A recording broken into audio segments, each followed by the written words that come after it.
Hi, I'm Rembrandt Flores. I'm the founder of 8 Commas. We are a solution for NFTs and blockchain companies, and basically what we do is amplify companies in Web3. Um, our panel today is going to be about dynamic NFTs. Hopefully you guys know what they are. If not, that's okay. I have people on stage that can explain them all to you. The first thing we're going to do is do introductions, and we'll start with Lauren from Chainlink Labs.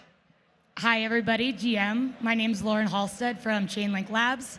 Chainlink Labs takes off-chain data and puts it on-chain to make blockchains useful. At Chainlink, I work on dynamic NFTs for sports, media, and entertainment.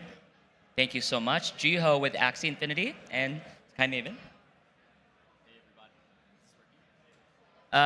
Can we get middle mic? Testing. Okay, nice. What's up, everybody? I'm Jiho. I'm a co-founder of Sky Mavis. We're the inventors of Axie Infinity and the Ronin network. Axie is the #1 NFT project by all-time volume. We've onboarded millions of people to Web3 and the EVM ecosystem. Our goal with Axie was to onboard the world to Web3 through something that's nostalgic and fun. It seems like crypto can be so abstract and boring at times that we wanted to create something that would bring about that childlike sense of wonder. And while we built out Axie, we also built the infrastructure to power Web3 gaming. So that manifested in the Ronin network, which we see as becoming the premier place to launch and scale Web3 games. Carissa with Few and Far. Kishes, there you go. Hi, I'm Carissa Winnett. I'm the VP of Operations for Few and Far. We're an IP minting solution that's eliminated the friction of bringing Web 2 into Web 3, and our whole purpose and goal is to empower the IP user with royalties. Jordan? Hi guys, I'm Jordan Lyle. I am the founder and CEO of a company called VenturePunk, and VenturePunk is a Web3 venture studio or product studio. We really like to take a bunch of shots on goal in these builder days of Web3, and we release fun and experimental projects and platforms. We recently launched levels.art, which is an on-chain gaming platform, and we recently also launched Raccoons, which is a CCO story-driven world. So we do a lot in the world of interactive NFTs, so I'm really excited to dig in. Amazing. So we're going to dive right in. So you guys, what are dynamic NFTs and how do they differ from static NFTs? Explain how creators and artists would prefer a dynamic NFT versus a traditional one. Lauren, start. I'll start. So I think there's a few different ways to define a dynamic NFT. So I'll just start with the way we do it at Chainlink Labs. So we take off-chain data and we put it on-chain to update the NFT in real time. So any source of outside data that's available, may it be weather, sports data, streaming data, we are able to feed that through a smart contract into the NFT and have the NFT change dynamically based on that data. So I'll give you a really easy example. Say the price of Ethereum goes up and you have an NFT with a Pikachu on it on a rocket ship. The higher the price of Ethereum goes up, the higher the Pikachu goes up on the rocket.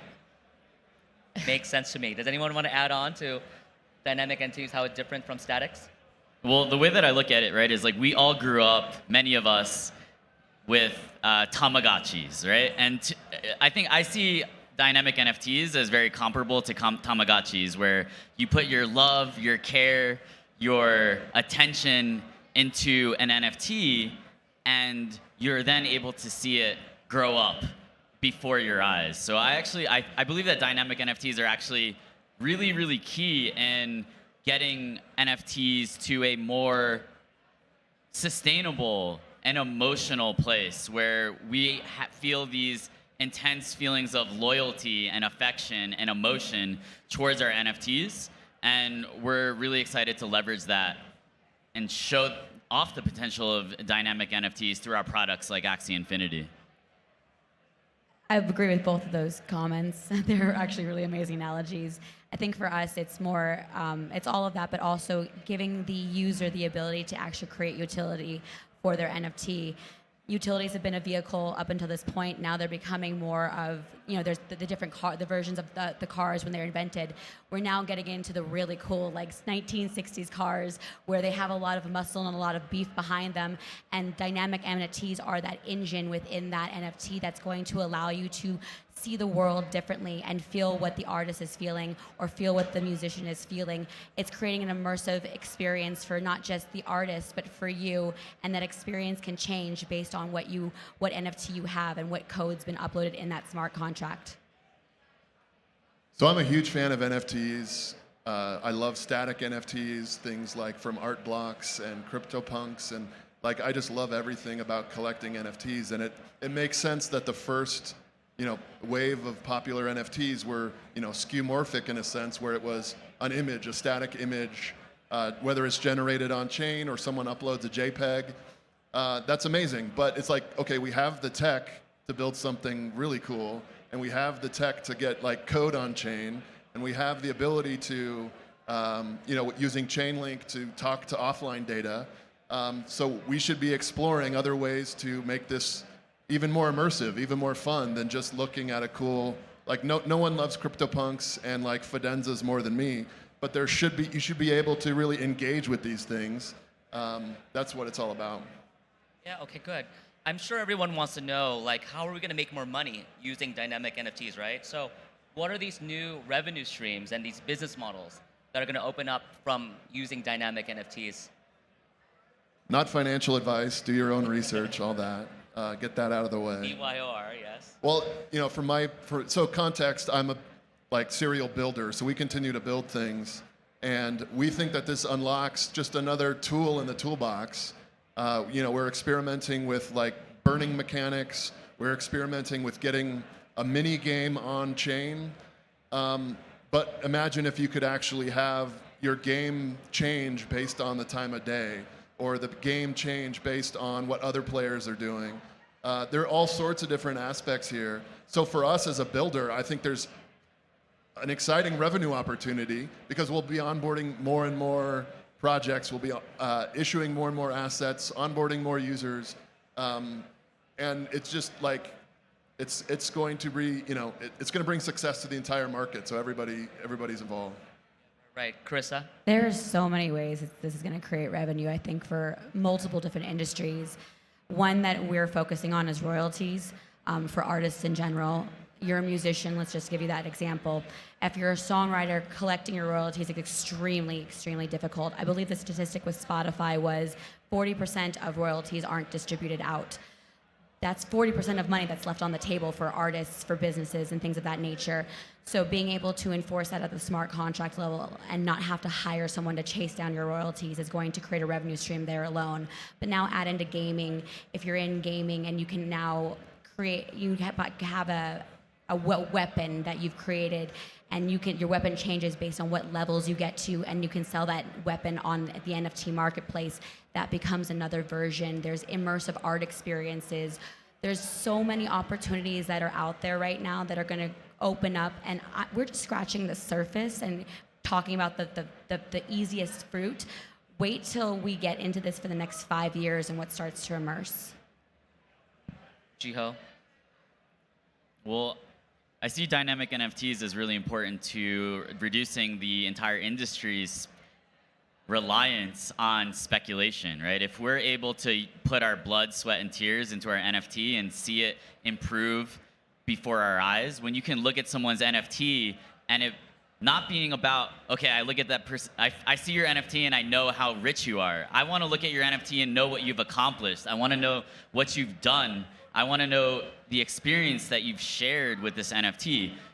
If dynamic NFTs can achieve that, then we'll be a lot closer to being resilient to bear markets, right? Like in traditional gaming, traditional collectibles, and traditional art markets, these are actually very uncorrelated to the global economy. The fact that NFTs are still very correlated to macro means that it needs to decouple from liquidity and speculation. And I see emotion as being really fundamental to achieving that. So I believe that dynamic NFTs are the next meta to unlock that, right? What have we seen recently? We've seen these PFP projects just like horizontally expanding supply through airdrops. That's not, as also like in the long run, you run out of demand.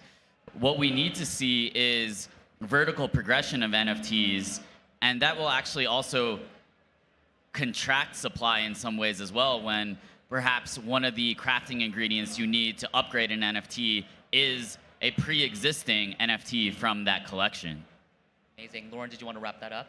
Yeah, I can give an example about sports data. So a project we worked on was the NBA playoffs last year. So during the playoffs, after every game, the real-time data was fed into the sports NFT, and that NFT changed dynamically. Images and different cool traits were put on that NFT based on the performance in the game.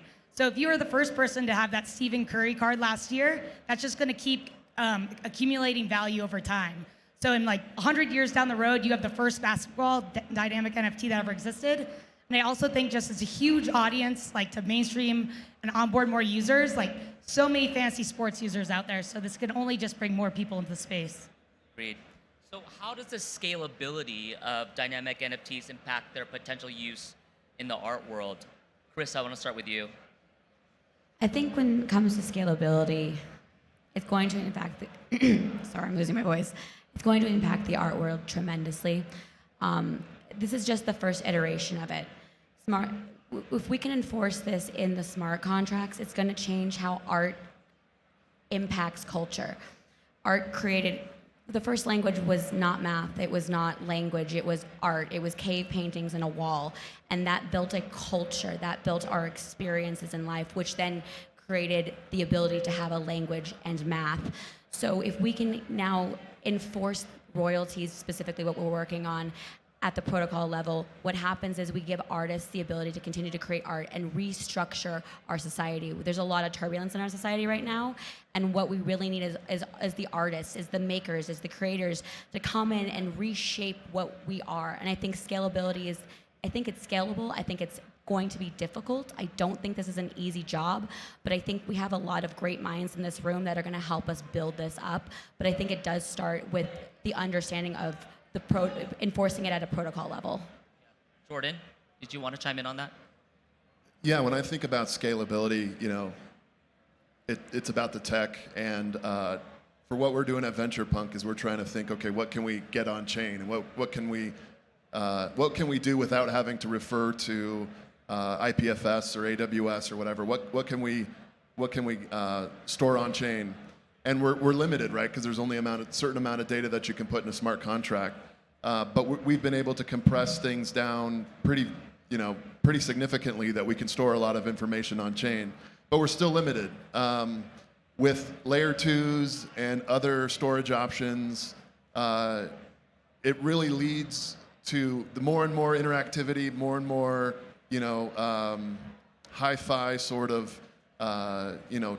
we're moving towards more and more AAA style games. We can get more immersive activity on chain. So it really when we can, especially when we're referencing off-chain data and these are more dynamic, we can create a much better user experience, and it really helps this whole thing scale. I know you guys at Chainlink are trying to figure this all out yourselves. What are you guys doing in terms of scalability for this? In terms of scalability, we're just continuing to give more access to more APIs and making it easier for developers to access those APIs. We actually just launched functions this week, so that's going to make it easier to onboard more developers into the space to access that off-chain data, so they can just have more cool things to build. Still the scalability question, right? Yes. Okay. Well, so the more things that you can do with an NFT, the greater demand there will be for scaling solutions. With Axie, we had Axie on Ethereum in 2018, 2019, but because you could do so many things with your Axie, breed it, you actually had to morph it from like a baby to an adult. Because there were so many transactions that people were making, we had to actually create our own scaling solution, right? So that's why we built Ronin. So as we see more dynamic NFTs come into play, you'll start to see more projects launching on layer 2s on side chains. Right now with the PFP, it's like you just look at it, right? Like you don't actually do much after you mint it, and therefore it's okay for these things to mainly live on Ethereum. But as you start to get NFTs that you're interacting with on a more daily basis, you're going to see a lot more demand for some of the scaling solutions out there. So what are the potential use cases for dynamic NFTs? What are you guys all doing, and what are you seeing in your different worlds? Jiho, go ahead. I know you want to talk about I'm really excited about this one, so. Go ahead, take it away. So with Axie, right, everyone knows that, okay, like, you can breed your Axies and create more Axies, and there are certain tokens that are required to create more. But this is still around horizontal expansion of supply. But when we launched the first original Axie white paper in 2018, our vision was for an NFT that you could form this really close emotional bond with over time. And I lived this. I actually gave my dog away to my parents in order to move to Vietnam to follow this crazy NFT dream way back in 2018. And during that summer, that first summer away from home, my Axies were my pets. And dynamic NFTs, right, will allow for the owners to really customize, right, like the appearance of their Axies based on what they've done with it, right? So if I have level 1 Axie, level 1 eyes for my Axie NFT, right? I may need certain crafting materials, experience points that can only be gathered through interacting and engaging with different games, maybe even feeding or petting or talking or singing to my Axie. So I really see this as the crucial next step, not just for Axie, but for the NFT space in general, because we can't just subsist on this stale meta of constantly expanding supply. We need to find ways to deepen our relationships with individual NFTs. I want to have my Pikachu Axie, the one that I most identify with, and being able to upgrade and update your NFTs on chain will make that possible. So I can't really overstate enough how important this is. I actually think this is existential for the space to move in this direction. Amazing. Jordan. Love the passion. Yes, we all love his passion. Equally excited. Yeah, so the whole point of VenturePunk, my company, is to take several shots on goal, really experiment with like what's new and exciting and innovative about blockchain. And right now, we can build anything, but we're focused on NFTs, particularly 2 projects. One called Raccoons, which is our storytelling, choose your own adventure type of universe, and one that's more gaming focused called levels.art. They're both on chain, and in both cases, we can do similar things, where we can now, instead of just looking at your NFT, or we can upgrade them. So everyone got to mint a baby raccoon cartoon NFT, and by burning 2 babies, you got a toddler. By burning 2 toddlers, you can get a teenager. All the way up to like this old wise raccoon. And that was just kind of an early way of like, you can evolve your character. Speaking of Pokemon, you can evolve your characters on chain.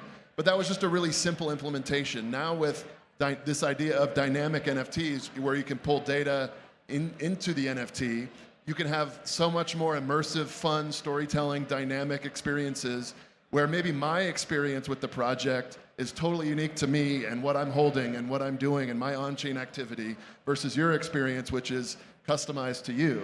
So it really allows for multiplayer, but also like single-player custom experience that you wouldn't otherwise be able to get. Right. Carissa, did you want to chime in real quick? Absolutely. I think in this particular instance, it's going to unlock a lot of things. If you're a sports fan, I love going to Laker games with my dad. If I had an NFT where every time I went to a Laker game with my dad, I earned something, which got me to meet Kobe Bryant with my dad, that would be a memorable experience that I would never forget. NFTs, because they're dynamic, every time you go to the concession stand and you buy concessions, you get the opportunity to get a free hot dog or a free soda. This is tangible utility being updated onto your NFT immediately, and it creates an emotional experience and bond with not only what you're doing in that moment, but with the piece of art that you own. This is how it's going to actually grow and create things. If you're a musician and you want to really engage with your fans, you get to reward them for their fandom. And as a fan, Taylor Swift is the best example of this. Her fans are the most fanatical. If her fans are constantly being rewarded for being her fan, imagine how much more she can get from them. It becomes an experience where she says, you get these special shirts if you do this. Go out and vote. If you show me you voted sticker and you can prove it, you get this. We can actually create not only an emotional connection, utility, but we can actually create a change based off something so small, but it's so impactful. Yeah, just to mirror that, just that connection with an artist. So I'm working on a project right now. I'm very deeply attached to the house music community. So we're creating 2 levels. This higher level golden NFT that you can get by retroactively going back through somebody's history to all the shows they've gone to, and then all the shows they'll go to in the future. So every time they attend a show, they'll receive more loyalty points. And the more points they receive, the more they're recognized in the community. And then the people who are promoting the shows can say, hey, that person in the crowd, they're a #1 influencer. They're coming backstage today. Like, keep going, maybe you get a shot to DJ. So there's just so much stuff you can do, and I'm so excited about it. This hasn't been able to be possible until this technology has existed. So extremely excited to see what's to come with it. So I think it's very clear how dynamic NFTs can change our world. We have 3 minutes left. Now let's talk about the rest of us. We represent the less than 1%. How do we get the normies, the 99% of the world, to care about NFTs, now dynamic NFTs? Explain to us how we're going to get them to join us on this journey. Carissa, do you want to start, and then we'll go to Jiho? Eliminate the friction. Eliminate the friction. People don't need to know it's on the blockchain. They don't really need to know this. My dad doesn't need to know it's on the blockchain. He just needs to know what it does and how to use it, and it needs to be simple. There's the conversation between decentralization and UX. They're both extremely important. My personal opinion, UX brings the users, and the decentralization is what we're looking for. I think what it really comes down to is eliminating friction and making it simple and easy. Jiho? Well, I see Web3 as a movement, right? And every movement starts with this grassroots passionate community. And at the beginning, it's just about having as much fun together. Right, of course. And other people eventually from the outside looking in, they're like, wow, why are those people having so much fun? Right now, I think, right, like outside of bull markets, people are not actually having enough fun in crypto sometimes. Are we not having fun, guys? Are we not having fun? I think we are. I mean, this fun. is the start. Events like this are definitely really important. And events like this are. I've met so many people who are new to the space here. But I think actually, like, rather than we have to like find ways that engage our core community and show to the world that we're having fun, right? Like, I call normies muggles, right? Because I feel like it's a little bit more, it's a little bit more appropriate, right? But why do people want to do magic, right? Like the sorcerers, the wizards, they're not like out there like begging muggles to become wizards, right? They can do magic, so all muggles want to become wizards, right? I think that's actually super important. Like, what are the benefits of being in this space? And right now, it's actually a little bit abstract. So that's why I keep coming back to this point of having fun, having an emotional connection to the assets that we own in the space. That actually presents a clearer picture to onboarding that isn't reliant on this wave of speculative demand, right? Right now, it's like, I think a lot of you guys, you probably have normies that get involved in crypto during the bull market, but then, right, they might lose a lot and then they leave, right? So yeah. It has to be more than a financial benefit. People have to understand the movement. They have to make friends within the space. Yeah, we have to make them care. And user acquisition, right? You think about like, what is the aha moment, right? What is the aha moment in crypto other than making money? It might be like making 5 friends in the space. It might be eventually in the future, right? Having an NFT that you've used in more than X experiences. Right. Jordan, how do we get them to care? I've been thinking a lot about how to bring people into Web3 for a while. Prior to going all in on NFTs, I was really thinking about DeFi. I worked at Consensus for a few years and really thinking about, okay, how do we bring these normies into this DeFi world? And sometimes you just bang your head against the wall. With NFTs, it unlocks even more use cases for this tech, and it gets into art and gaming and culture. That I think is so much more fun. And what we've been trying to do is instead of trying to onboard people, let's just have a good time with this tech. And if we build something cool, then the people will come. So thinking about welcoming people rather than trying to drag them into what we're doing. I still think FOMO is the way in. That's what I do. I post all the fun I'm having here at all these events, and they're like, "Where are you?" I'm at ETH Denver. What's that? Then the conversation starts. It's all fun, right? This all should be having fun. And we have to tell them we're making money because they always say like, "Are you guys making money?" Yes, we're making money. Some of us are. But that's all the time we have today. I want to thank you, Jordan, Carissa, Jiho, Lauren, for joining us on stage. Thank you guys so much for listening to the world of dynamic NFTs. And hope you guys stick around for the next panel. Thank you. GM. GM.